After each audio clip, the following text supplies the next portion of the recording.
Champe, labda unaweza sema miaka yako miaka mingapi ama uko class ngapi ama grade ngapi sasa hivi?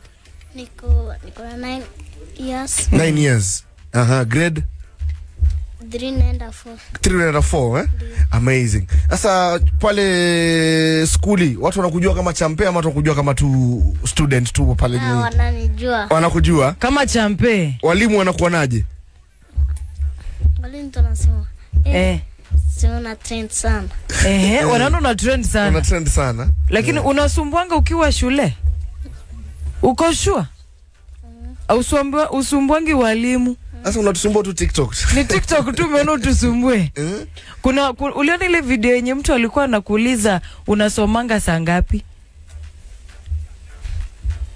Unasomanga saa ngapi juu kila time uko TikTok? Sinasomanga tu. Kuna masaa ya TikTok na masaa ya kusoma. Hapo sasa. Ikifika masaa ya kusoma unaenda unasoma.